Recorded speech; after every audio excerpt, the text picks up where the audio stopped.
Mujeres en política. Un sistema político, gobierno, democracia. Elecciones. Mujeres en política. Sean todos bienvenidos a su espacio Mujeres en Política. Nuri Vilorio le habla y hoy tenemos una invitada muy especial, una mujer comprometida con una labor social importante. Ella es Cristina Rodríguez, la secretaria titular de la Secretaría de Igualdad y Equidad de Género del PLD, educadora, activista social, política, ambientadora. Cristina, muchísimas gracias por estar aquí con nosotros compartiendo este momento muy especial dedicada a todas las mujeres políticas. Mujeres en Política es un espacio que mete en evidencia todas esas lideresas que tienen esta grandísima labor social y que forman parte de este grupo de Mujeres en Política comprometida con una labor de desarrollo para soportar la democracia y, por qué no, para lograr alcanzar cambiamiento importante en nuestro país. Cristina, háblame de sus inicios como política. ¿Qué la motivó a usted a hacer política? Bien, bendiciones, Nuri, y a todo el público. Gracias por la oportunidad que me permite de expresarme ante tanta gente importante, sobre todo a las mujeres. De verdad que a mí me motivó, mis padres eran políticos del PRD, sin embargo yo siempre fui muy inquieta y desde muy pequeña comencé a estudiar al profesor Juan Bosch y a Peña Gómez en la escuela, sobre todo me encantaba estudiarlo, y cuando ya cumplí mayoría de edad me inscribí inmediatamente en el PLD, una sorpresa para mi familia. Sin embargo es hasta el 2003 que me hago militante del Partido de la Liberación Dominicana. Era dirigente estudiantil, dirigente comunitario, fui presidenta de la Junta de Vecinos de mi sector por más de 10 años, y cada vez que iba a hacer una gestión tenía que tocar a los políticos, y yo dije, bueno, pues yo también voy a hacer política. No solamente como participante en una elección y votar, sino que yo iba a ser parte de las transformaciones sociales del Partido de la Liberación Dominicana, pero sobre todo de mi comunidad de Jaina. Un compromiso social. Hay siempre una causa que motiva a una mujer, a un hombre a hacer política. Quindi el laboro social la llevó a hacer política, buscando soluciones a niveles comunitarios. Y hoy nos encontramos dentro de una organización política, dentro de las primeras que son parte de la oposición.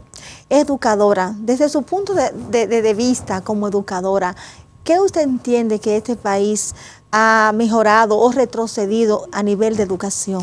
Bueno, nosotros, las carencias que tenemos. En la actualidad me duele decirlo, porque yo siempre dije, yo no puedo criticar lo que yo hago. Si yo soy maestra, soy parte del sistema público, ¿cómo es posible que yo critique lo que soy? Sin embargo, lo que está viviendo el país en la actualidad no es para que me quede callada. Hemos retrocedido más de 20 años atrás. El hecho que hoy estemos luchando por un espacio para un estudiante ir a la escuela, de que se haya perdido cupo por falta de planificación y gestión, es muy lamentable.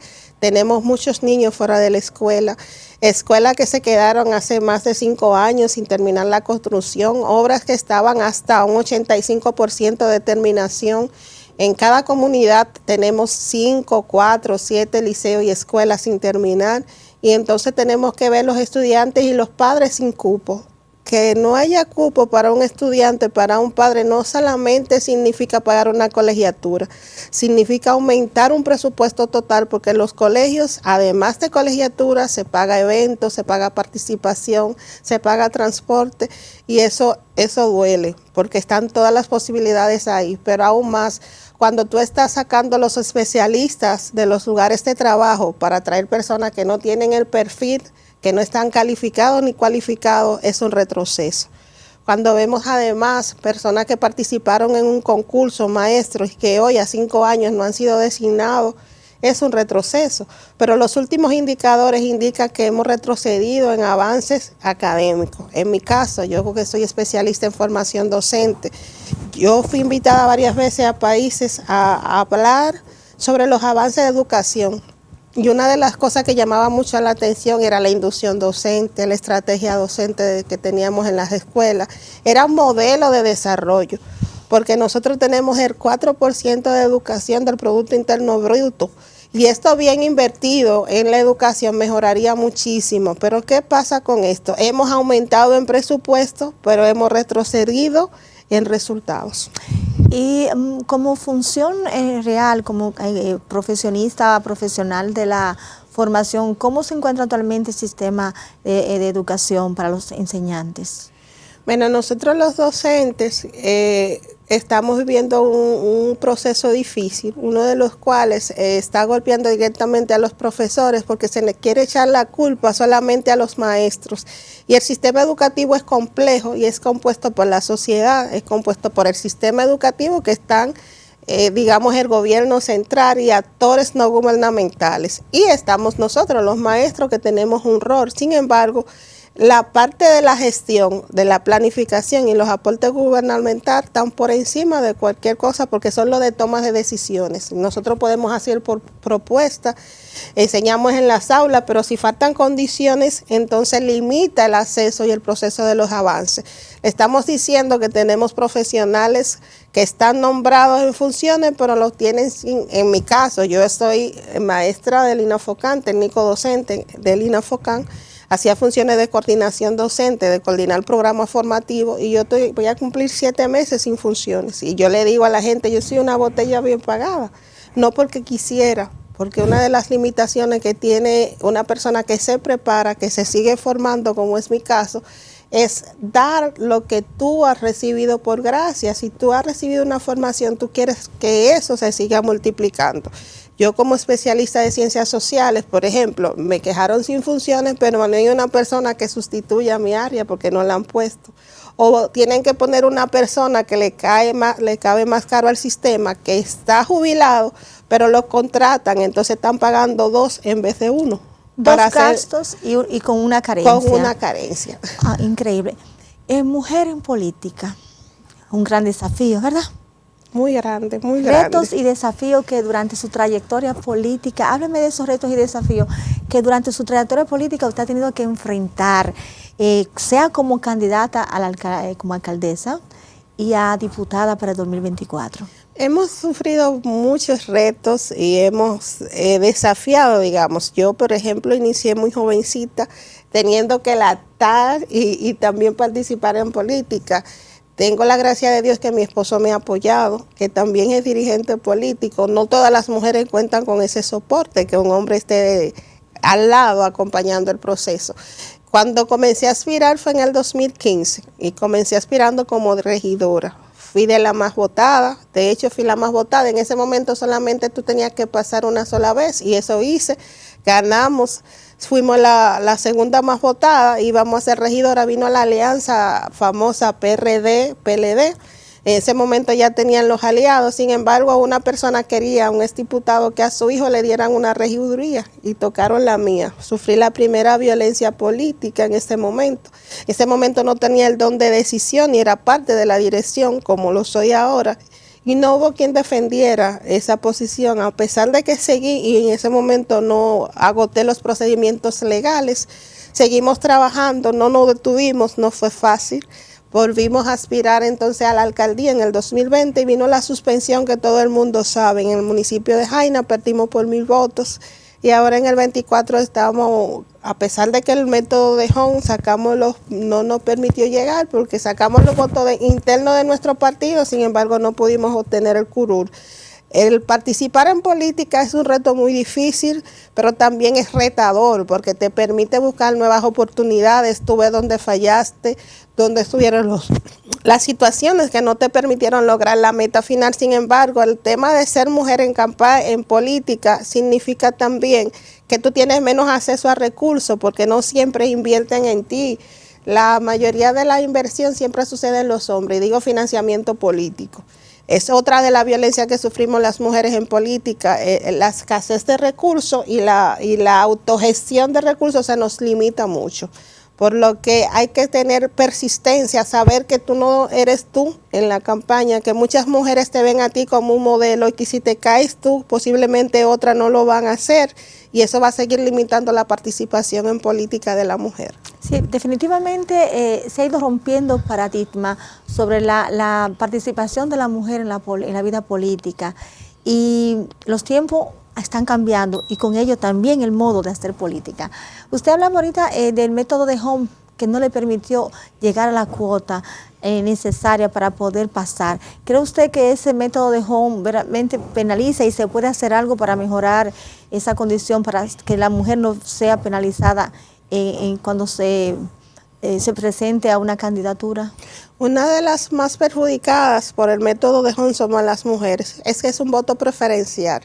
Y para lograr ese voto preferencial tú tienes que usar mucho más recursos que tú no lo tienes, pero sobre todo el tema de la participación, de la publicidad, de los gastos operativos de la campaña.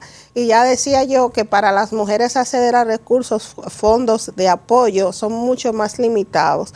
Y también esto implica que cuando hay un método de home y un voto preferencial, una persona que tenga mucho dinero, no importa de dónde traiga los recursos, muchas veces son los favoritos en el proceso de elección.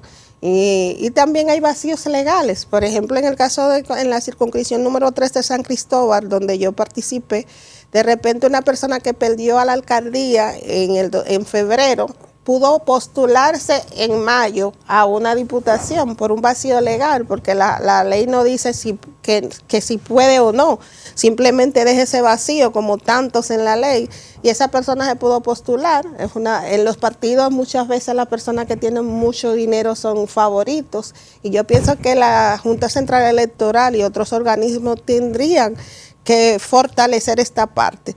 Se ha visto muchos casos y lo hemos visto en los últimos tiempos de personas con procedencia dudosa, incluso diputados que han estado presos por temas de narcotráfico, puesto que si una persona maneja el dinero no se investiga de dónde procede. Entonces esas son unas limitantes que tenemos en el proceso electoral. Desafiante, preocupante. Y me nace otra pregunta a raíz de todas las informaciones que usted me está dando. Su propósito personal, después de tanto trabajo, la alcaldesa que se la quitan, la diputación que la luchó y como quiera trabajó y no llegó por el método que no se lo permitió, todo el proceso de violencia económica que ha tenido que pasar, aún sigue firme, determinada y con su objetivo muy claro. Ese propósito que la lega la política, ¿nos los puedes compartir? Sí, desde muy joven yo he tenido muchas inquietudes de nosotros hacer y transformar la vida de la sociedad, de mi comunidad. Sin embargo, a pesar de que lo he hecho a la labor comunitaria, a la labor educativa, he hecho emprendimientos también económicos como pymes, sin embargo uno se da cuenta que las grandes transformaciones se hacen por el mecanismo que da la democracia de ser una autoridad que pueda tener voz y que pueda tener votos, que pueda ser capaz de modificar leyes que mejoren la calidad de vida de tu comunidad, pero que también que pueda ser capaz de transformar leyes que no le convienen. Pues nosotros estamos llenos de leyes, y muchas de ellas no se cumplen porque simplemente no hay un seguimiento desde el rol de la observación del supervisor, del fiscalizador, que es un legislador en este caso. Pero vamos también al tema municipal. La gente se limita en un alcalde en la recogida de los desechos sólidos, y no solamente recoger, como dicen en el patio, la basura. No solamente se trata de eso. Por ejemplo, hay un presupuesto participativo que debe pasar por la comunidad, que la comunidad debe saber de sus servicios. En el municipio de Jaina más de 20 millones se van todos los meses y nosotros no sabemos a dónde van. Y por eso yo sigo en política, porque además de que yo pueda hablar, también yo puedo ser parte de la transformación de mi comunidad. No se trata de Cristina, yo posiblemente digo, yo como tal, mi familia puede estar acomodada o puede tener lo que necesita, pero ¿y los demás? Que en este momento hay una persona que por no tener una voz posiblemente pueda morir por un medicamento. Que otra persona por no tener quien le represente se le niega un cupo en la escuela. Entonces son de esas cosas que a mí no me permite quedarme callada ni quedarme sentada. Grande vocación de servicio, compromiso social. Es sinónimo de vocación de servicio, esa empatía con la solidaridad y la vulnerabilidad, o sea, personas vulnerables que realmente necesitan tener una voz que los represente y que puedan buscar soluciones mediáticas. Las mujeres en política, un tema, porque las mujeres somos más. Como número somos más. Las mujeres nos preparamos, las mujeres tenemos una cuota de participación, tenemos la participación activa, pero los números no nos dan. ¿Cree usted que la mujer en su género debería de ser más solidaria, más unida, para poder reforzar el liderazgo mismo de la mujer y poder llegar a más cargos? O sea, ¿cuál es la brecha que usted ve en la participación de la mujer en política como política y mujer a la vez? Nos falta ser sorora, no de hablarlo, sino hacerlo práctico, ser empática entre nosotras. Nosotras somos más, como decías. Al día de hoy la mujer se prepara más y eso es evidente. En las escuelas, en la universidad, las mujeres son más. En la parte laboral, si tú ves la zona franca, hay más mujeres trabajando, porque nosotros dejamos de ser la cuidadora a también ser suplidora, porque ya ahora somos las dos, ocupamos los dos roles, cuidamos, pero también trabajamos. Entonces, esa parte nos dice a nosotras que nosotras debemos apoyarnos y aportarnos más. Los hombres, yo he visto mucho en las comunidades que los hombres de todos los partidos se juntan a negociar, llegan a acuerdos, pero es difícil que nosotras mismas, las mujeres, nos pongamos de acuerdo. Y yo estoy clara que para que lleguemos a hacer más cosas desde el Congreso, desde la municipalidad, es junta. Sobre todo desde la presidencia, ¿por qué no? Porque una mujer no puede presidir la República Dominicana si otros partidos y otros países lo han logrado. Pero eso no va a llegar solo. Es que nosotras somos más, pero también somos la mamá de la otra población. Implica que si nos unificamos, si dentro de nosotras hay mujeres que tienen el potencial y la posibilidad de llegar, ¿por qué no apoyarla? ¿Por qué no compartir sus ideas? ¿Y por qué, porque estamos en partidos diferentes, si una compañera dice un pronunciamiento, ¿por qué atacarla? Si nosotras tenemos que cuidarnos unas a otras. Claro, no siempre vamos a pensar igual, pero sí no podemos haber un punto de encuentro en que nosotras podamos ver que una de nosotras puede y que para que pueda tenemos que estar nosotras para apoyarle. Unidad, solidaridad, empatía, compromiso, vocación de servicio, son tantas las características que están dentro de ese propósito para que la mujer pueda llegar de verdad a ocupar funciones meritadas. Vamos a hacer una pausa y continuamos más adelante conociendo a nuestra invitada especial, Cristina Rodríguez. Un sistema político, gobierno, democracia, elecciones. Mujeres en política. Les invito a que estén con nosotros. Voy a ser entrevistada por Nuris Vilorio en el canal de la política Fopredón TV, 73 de Claro y 1073 Internacional. No se pueden perder esa entrevista porque vamos a hablar de las mujeres en la política y qué está pasando en Latinoamérica, cómo se está gobernando. No se lo pierdan. Mujeres en política. Un sistema político, gobierno, democracia, elecciones. Mujeres en política. Continuamos con nuestro espacio Mujeres en Política, dedicados para aquellas protagonistas, las mujeres en política. Y como invitada tenemos a Cristina Rodríguez, titular o la secretaria de la Secretaría de Igualdad y Equidad de Género del PLD. Cristina, durante su periodo, desde el inicio hasta ahora, ¿cuáles han sido los cargos, los procesos que usted ha tenido que agotar para llegar a ser titular de la Secretaría de Igualdad y Equidad de Género?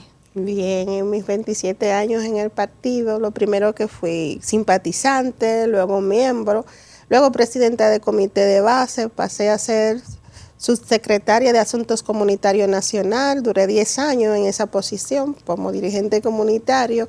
Fui miembro de la Corriente Eugenio María de Hostos y luego coordinadora de la Corriente, luego vicesecretaria de Asuntos Cooperativos, miembro del Comité Central y actualmente pasamos en febrero precisamente a ganar la Secretaría de Igualdad y Equidad de Género, que me favorecieron mis compañeros miembros del Comité Central.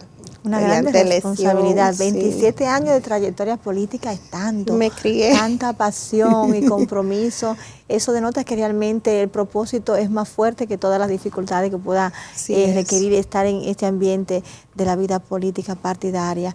Doña Cristina, ¿cuáles son las reformas que usted entiende que debería realizar la ley de partidos, la 1519, para mejorar, ¿no? Y favorecer, y no favorecer, sino permitir que las mujeres puedan acceder a la política con los derechos estipulados por la ley misma, que no están claros, bien establecidos, para que éstas puedan desarrollar la política sin violencia de los diferentes géneros a la cual a veces viene sometida la mujer en política. Sí, lo primero es que nosotras hemos logrado paso a paso los escaños que tenemos, en este caso la participación política. Pasamos de no tener derecho a votar a poder votar y a ser elegida, y hemos ido paulatinamente teniendo cuotas. Hoy tenemos una cuota de género que favorece un 40-60, 60-40. Generalmente nosotras llegamos al 40, porque el género más fuerte es, en este caso, el hombre,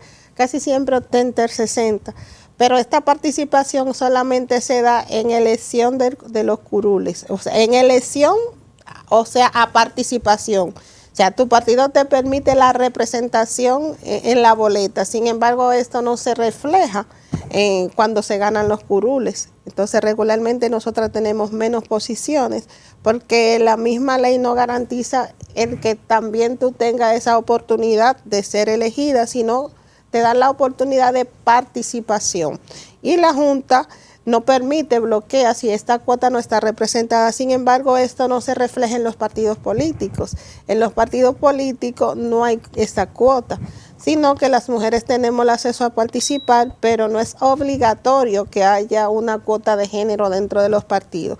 Y nosotros creemos que una de las reformas que se debe es que esa misma cuota que se está aplicando tanto para la participación en política se aplique también para los cargos directivos de los partidos. Pero nosotros también entendemos que debe haber paridad. No paridad porque nosotros no las regalen, es que nosotros no lo hemos ganado con el trabajo, y esa participación debemos de trabajarlas desde el Congreso, que es donde se generan las leyes, y sobre todo que las mujeres que están ahí sean las voces que trabajen junto con nosotros, que estamos del otro lado apoyando este proceso de la participación. No nos podemos detener, y para que podamos avanzar necesitamos hacer una gran alianza estratégica de todas las mujeres de los partidos, de las mujeres de la sociedad. Y digo de las mujeres de la sociedad porque la democracia es lo mejor que existe para la gobernabilidad. ¿Y qué es la democracia? La participación política y los partidos políticos. Democracia, gobernabilidad. Y hablando de democracia y gobernabilidad, las mujeres tenemos tantos roles en la sociedad, ¿no? Que somos madre, esposa, hija, política, empresaria. En su condición de mujer, madre, esposa, vamos a hablar del impacto económico que el actual gobierno está ejerciendo en las familias. En la familia de Cristina Rodríguez, ¿cómo siente en modo directo, personal, como madre, esposa e hija? Miren, como madre, esposa y hasta abuelita. Abuela. Soy abuela. Nosotros recibimos los golpes de esta gestión gubernamental, sobre todo en los precios, porque mi esposo es MIPYMES. Y para nosotros mantenernos de pie no ha sido fácil, como tantas. Gracias a Dios hemos estado en pie, pero hay muchos compañeros que ya han perdido su negocio. En todos los municipios vemos como las MIPYMES, porque las MIPYMES tienen que pagar antes de ganar. Las empresas en este país, y sobre todo las pequeñas que no tienen doliente, tienen que pagar un anticipo proyectado sin ganárselo, tienen que pagar un 18, un 5%. Sin embargo, muchas MIPYMES han cerrado, pero vamos al de a pie, al dominicano normal de las familias y las dominicanas, que somos las que más sufrimos yendo a los supermercados y a los colmados. Cada vez que tú vas te encuentras con que no hay control, que los precios están por las nubes, no hay servicio. El proceso de la luz, en mi casa llega la luz de manera desorbitada, y no le digo el negocio porque cuando vamos y ponemos a Protecon lo que nos sube más la luz y no llega. Entonces eso nos ha dañado 2 plantas.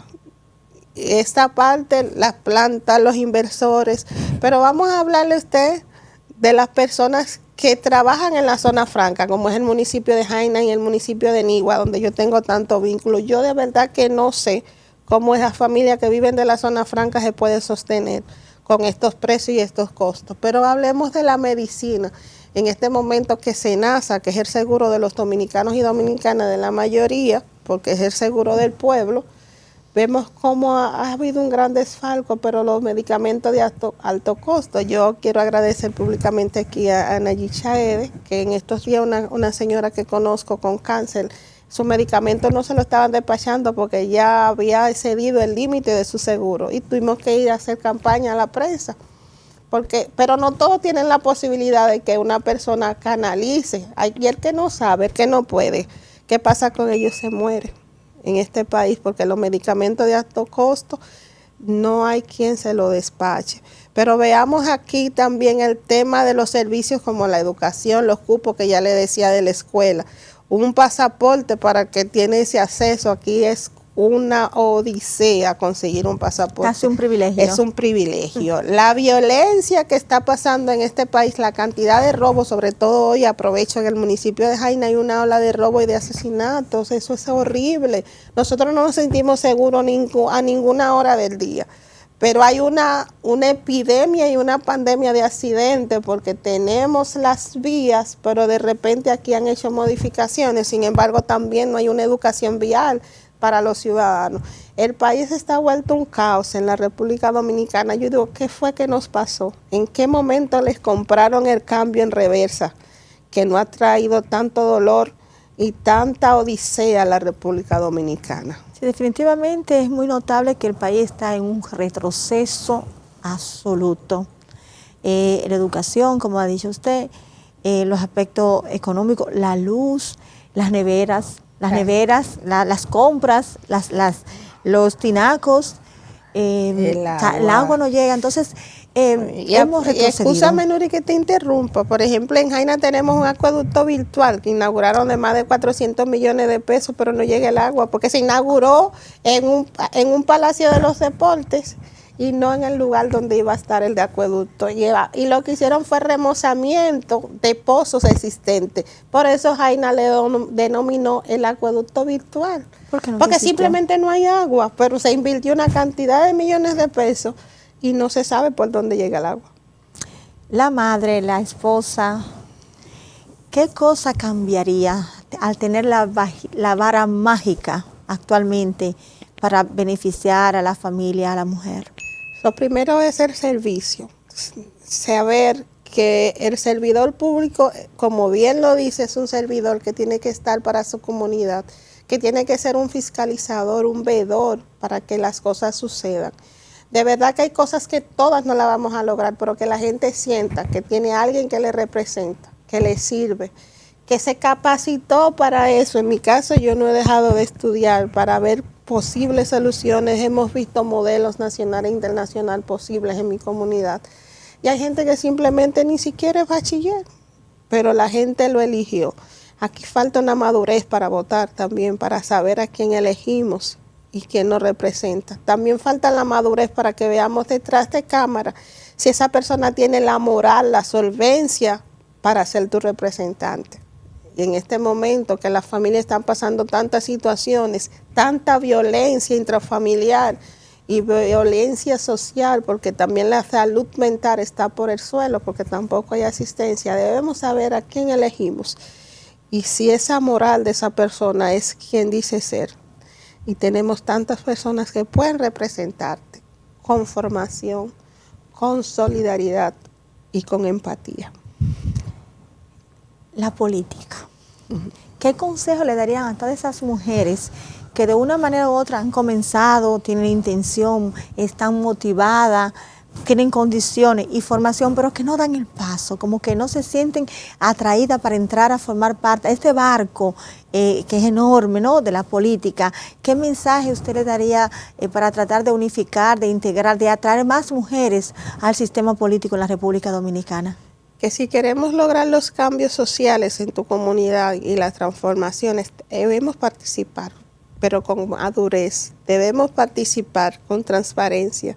Debemos participar porque las mujeres tenemos más sensibilidad humana y podemos hacer muchísimas cosas a la vez. Y tenemos el poder de transformar nuestra familia, de cuidarla, protegerla y hasta proveerla en este tiempo. Y es por eso que las mujeres estamos listas y preparadas para dirigir pero no podemos solas. Necesitamos más brazos, más manos, necesitamos más personas que se involucren. Necesitamos más sapiencia de muchas mujeres que están ahí, que tienen los conocimientos, pero que no se atreven. Porque contigo y conmigo, con Nuris, con todas, podemos transformar la sociedad, pero es atreverse a hacerlo. Por ti, por mí y por mi país. Así Únete, es. mujer. Mujeres en Política es un espacio dedicado para ti, para aquellas mujeres con grande liderazgo, para fortalecer el liderazgo de la mujer, poner en evidencia, darle voz y una identidad, un rostro a todas esas mujeres que con sus acciones están impactando y haciendo cambiamiento en la vida de muchas personas y luchando para un cambiamiento social real. Muchísimas gracias, Cristina, por compartir con todas nosotras tanta experiencia, tantas motivaciones y te felicito de verdad por ese grandioso trabajo que estás haciendo en representación de la mujer. Y creo que sí, de verdad, juntas somos más y juntos podemos llegar más allá. Solidaridad, unidad para fortalecer el liderazgo de la mujer, para motivar la participación en política, porque de verdad nuestro país lo necesita. Así que gracias y recuerda que Mujeres en Política seguirá siempre siendo un espacio donde tú y todas las mujeres en política son las protagonistas. Así que gracias, Cristina. Gracias a ti, de verdad que esta acogida que nos has dado nos hace sentirnos importantes y que juntas podemos. Juntas podemos. Sí. Muchísimas gracias. Continuamos más adelante con más de Mujeres en Política. No te muevas. Regresamos en breve. Mujeres en Política. Un sistema político, gobierno, democracia. elecciones. Mujeres en Política.